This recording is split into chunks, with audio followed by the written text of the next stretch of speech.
My dear students, तो आज का ये वीडियो है। तो मेरे जो सारे स्टूडेंट्स हैं उसने कुछ डाउट सेंड किया है ना, तो ये 3 क्वेश्चन है, उसको मैं बारी बारी से सॉल्व करने जा रहा हूँ आपके लिए। तो पहला क्वेश्चन क्या है, how does impurity affect the resistance of a conductor. कोई कंडक्टर है वो मेटल का बना हुआ होगा है ना, और पहला बात है कि उसमें इम्प्योरिटी डालना है। इम्प्योरिटी का मतलब क्या होता है, क्या उसमें मिट्टी डालना है क्या? नहीं, कंडक्टर में इम्प्योरिटी डालने का मतलब होता है एक मेटल में दूसरे मेटल को मिक्स करना है ना। और जैसे हम लोग एलॉय जिस वीडियो में पढ़े थे, तो एलॉय का मतलब भी यही होता है कि एक मेटल में दूसरा मेटल हम लोग फिक्स कंपोजिशन में डालते हैं। तो यहाँ पे अगर इम्प्योरिटी का चर्चा किया हुआ है, इसका मतलब क्या है, कोई एक कंडक्टर होगा मेटल का बना हुआ होगा और उसमें हम लोग इम्प्योरिटी मिक्स करेंगे, मतलब दूसरा मेटल के एटम्स मिक्स करेंगे। तो मैं इनको आपको समझाने जा रहा हूँ। तो मान लेते हैं ये कंडक्टर है यहाँ पे, और इसमें क्या है, पहले से बहुत सारे एटम्स होंगे, इनके अपने एटम्स हैं, है ना। इम्प्योरिटी डालने का मतलब क्या होता है कि दूसरे मेटल के एटम को यहाँ पे डालना, ठीक है। तो मैं कुछ इम्प्योरिटी यहाँ पे मिक्स कर रहा हूँ, ठीक है।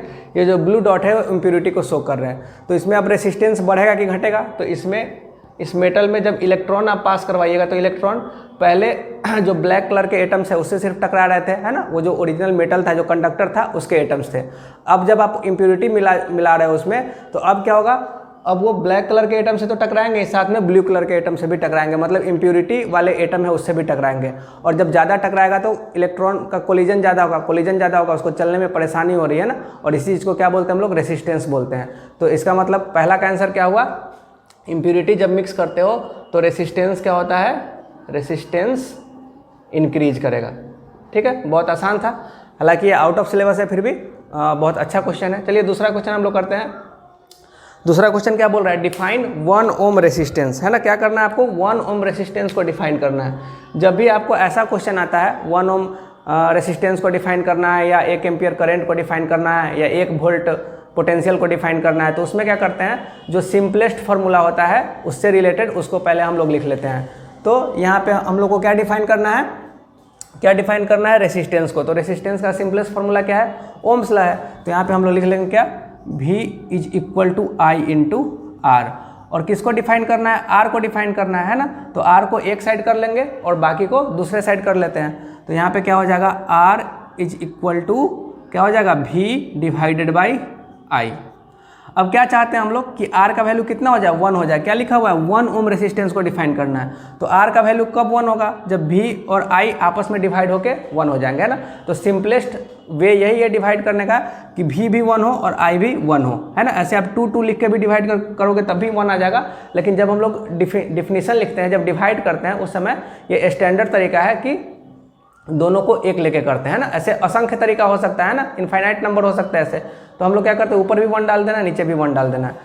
तो इसका कहने का मतलब 1 ओम रेसिस्टेंस कैसे होगा, जब पोटेंशियल डिफरेंस हो कंडक्टर के अक्रॉस कितना, 1 वोल्ट, और करंट पास करे 1 एम्पियर। अगर ये कंडीशन सेटिस्फाई होगा तो उस कंडक्टर का रेसिस्टेंस कितना होगा, 1 ओम। तो इसको हम लोग ऐसे लिख सकते हैं, when potential difference across 2 ends of conductor is 1 volt and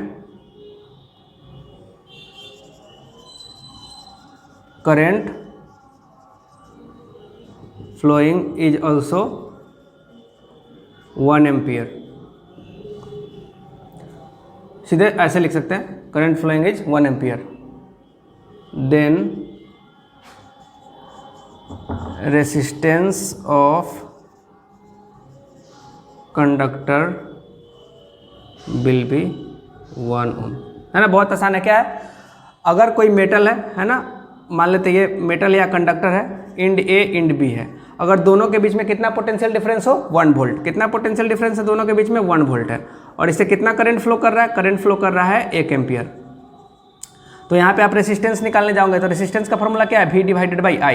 तो यहाँ पे वोल्टेज भी है 1 वोल्ट और करंट कितना है, 1 एम्पियर। दोनों को डिवाइड करोगे कितना आएगा, रेसिस्टेंस का वैल्यू 1 हो जाएगा। तो इसी को हम लोग डिफिनीशन के तौर पर बना दिया, क्या, when potential difference across 2 ends of a conductor is 1 volt and current flowing is 1 ampere then resistance of the conductor will be 1 ohm। तो ऐसे आप किसी भी 1 एम्पियर 2 एम्पियर कैसे भी है उसको आप डिफाइन कर सकते हैं ना। जरूरी नहीं है कि ये जो डिफिनीशन हम लोग बनाए रेसिस्टेंस के लिए बनाया है ना, आप करंट के लिए बना सकते हो। तो करंट के केस में क्या हो जाएगा, I is to V divided by R, है ना। तो ऐसे करके आप कर सकते हो। चलिए हम लोग तीसरा क्वेश्चन कर रहे हैं।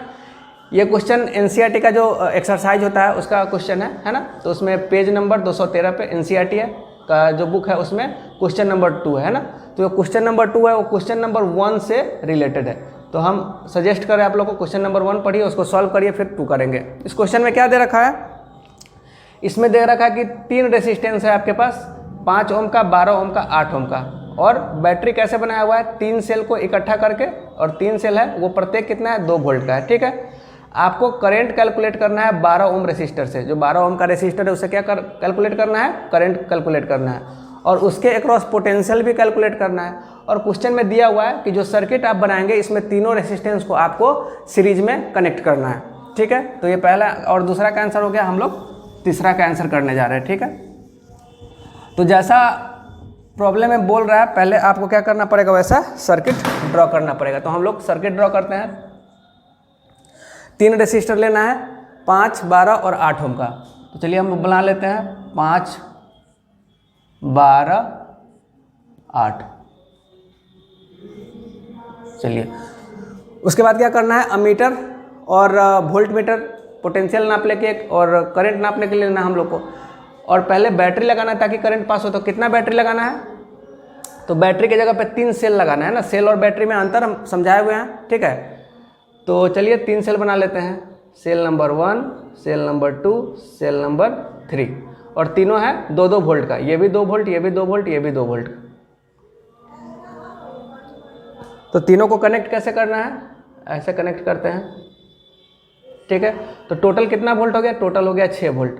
चलिए रेसिस्टेंस का वैल्यू लिख देते हैं, कितना, 5 ओम, 12 ओम, 8 ओम। ठीक है, और कुछ नहीं करना है आपको। जो 12 ओम का रेसिस्टर है इससे आपको कैलकुलेट करना है करंट, और ये भी बताना है कि अमीटर कैसे वहाँ पे जोड़ेंगे ताकि करंट कैलकुलेट हो जाए। फिर से दूसरे प्रॉब्लम में आपको 12 ओम के अक्रॉस बताना है पोटेंशियल, और ये भी दिखाना है कि वोल्ट मीटर को कैसे वहाँ पे जोड़ेंगे ताकि उसमें वोल्टेज आए। हालांकि ये सब जो थ्योरीज है हम लोग पहले के वीडियो में कर चुके हैं, फिर भी क्वेश्चन करेंगे तो थोड़ा प्रैक्टिस हो जाएगा, है ना।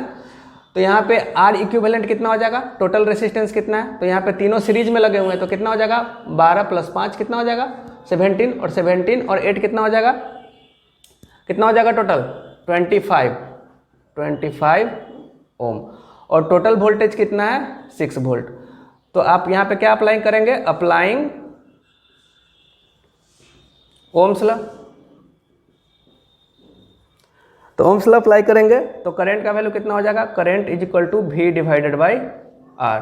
तो चलिए देख लेते हैं कितना आंसर आ रहा है। तो V हो गया यहाँ पे 6, और R कितना हो गया, 25। इतना एम्पियर का करंट फ्लो कर रहा है। तो जो करंट फ्लो करता है वो बैटरी के किस टर्मिनल से इजेक्ट होता है, पॉजिटिव टर्मिनल से, है ना। और बैटरी का पॉजिटिव टर्मिनल कौन है, ये बड़ा वाला पॉजिटिव टर्मिनल होता है, छोटा वाला निगेटिव टर्मिनल होता है। ठीक है, तो यहाँ से करंट निकला, कितना करंट निकला, 6/25 एम्पियर। चलिए इस करंट को हम लोग I ले लेते हैं, ऐसे गया। चूँकि सीरीज में कनेक्शन है और सीरीज में करंट को पास करने के लिए एक ही रास्ता होता है, इसलिए रेसिस्टेंस 5 ओम से भी उतना ही करंट फ्लो करेगा, 12 से भी उतना ही करेगा, और 8 से भी उतना ही करंट फ्लो करेगा। तो करंट का वैल्यू हम लोग कितना निकाल चुके हैं, 6/25 एम्पियर, है ना। अब बात है कि 12 ओम से करंट मेजर करना है तो अमीटर को कैसे कनेक्ट करेंगे। तो एक वीडियो में मैंने आप लोग को बताया था कि अमीटर को हमेशा कैसे कनेक्ट करते हैं, सीरीज में कनेक्ट करते हैं। ठीक है, हालांकि इस सर्किट में आप कहीं पे भी अमीटर को कनेक्ट करोगे तो करंट का एक ही वैल्यू बताएगा। क्यों एक वैल्यू बताएगा, क्योंकि पूरे सर्किट में एक ही वैल्यू का करंट है, क्योंकि सर्किट किस चीज़ में कनेक्ट हुआ है, सीरीज में कि पैरेलल में, सीरीज में, है ना। तो यहाँ पे आप यहाँ पे दिखा सकते हो कि अगर आपको करंट मेजर करना है तो यहाँ पे आप अमीटर लगा सकते हो। ठीक है, तो पहला क्वेश्चन का आंसर हो गया कि अमीटर को कैसे कनेक्ट करेंगे और अमीटर रीडिंग क्या देगा। तो अमीटर कितना रीडिंग देने वाला है, अमीटर यही रीडिंग देने वाला है ना। चलिए इसका दूसरा पार्ट करते हैं कि 12 ओम के अक्रॉस ये जो 12 ओम का रेसिस्टेंस है ये कितना वोल्टेज ड्रॉ कर रहा है सर्किट का, या इसके आजू बाजू इसके दोनों इंड के अक्रॉस कितना वोल्टेज है, कितना पोटेंशियल का डिफरेंस है ना। तो मैंने आप लोग को बताया था कि वी, आई और आर, इस तीन में से अगर दो चीज़ आपको पता हो तो तीसरा चीज़ आप निकाल सकते हैं, है ना। तो इसका आपको वी चाहिए, है ना, इसका आपका पोटेंशियल डिफरेंस चाहिए।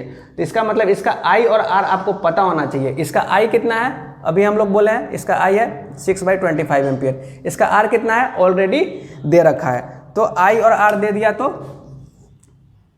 पोटेंशियल आपको निकालना है, पोटेंशियल अक्रॉस 12 ओम, है ना। तो V is equal to I into R. अब ये फॉर्मूला है, ये इस खास कंपोनेंट पे हम लगा रहे हैं ना, पूरे सर्किट पे अप्लाई नहीं कर रहे हैं। तो V is equal to I R. तो I कितना है 12 ओम में, कितना आई है 6/25 एम्पियर, और रेसिस्टेंस कितना उसका 12 है। तो टोटल कितना हो जाएगा 72 डिवाइडेड बाई 25।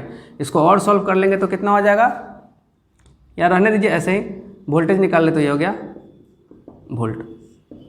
तो इस तरीके से ये क्वेश्चन सॉल्व हुआ कि इसका वोल्टेज इतना है और इसका करंट जो पूरे सर्किट का करंट है वही है, क्योंकि सीरीज कनेक्शन में है। अब है कि वोल्ट मीटर को कैसे कनेक्ट किया जाए वहाँ पे, है ना। तो वोल्ट मीटर को कैसे कनेक्ट करते हैं हम लोग, तो वोल्ट मीटर को पैरेलल में कनेक्ट करते हैं। जिस कंपोनेंट का या जिस डिवाइस का आपको वोल्टेज मेजर करना हो उसके पैरेलल में कनेक्ट करते हैं। तो 12 ओम का वोल्टेज मेजर करना है तो इसके पैरेलल में कनेक्शन देंगे, है ना। तो इसका सर्किट कैसा होगा, तो इसका सर्किट मैं यहाँ पे आपको ड्रॉ करके बता देता हूँ कैसा सर्किट होगा। देखिए ये 5 ओम है, ये 12 ओम है और ये 8 ओम है। ये 12 ओम, ये 8 ओम, 5 ओम, और जैसे बैटरी पहले से कनेक्ट है उसको कर देते कनेक्ट। और यहाँ पे वोल्ट मीटर कैसे अप्लाई करते हैं, तो मैं इससे आपको ब्लैक से दिखा देता हूँ वोल्ट मीटर कैसे अप्लाई करना है। इसके पैरेलल में, तो दोनों इंड के पैरेलल में आपको क्या लगा देना है, वोल्ट मीटर लगा देना है। बस हो गया इसका आंसर, ठीक है। तो ये तीन ही प्रॉब्लम मेरे स्टूडेंट ने पूछा था, काफ़ी अच्छा प्रॉब्लम है। हालांकि पहला आउट ऑफ सिलेबस है, फिर भी कॉन्सेप्ट के ख्याल से ही अच्छा क्वेश्चन है ना। तो इस वीडियो को आप लोग देखेंगे और समझने का कोशिश करेंगे कि ऐसा फिर से अगर आपके सामने ऐसा कोई प्रॉब्लम है तो आप इसको सॉल्व कर पाए, है ना। तो तब तक अगले वीडियो का इंतजार कीजिए और मन लगा के पढ़ते रहिए। Bye bye.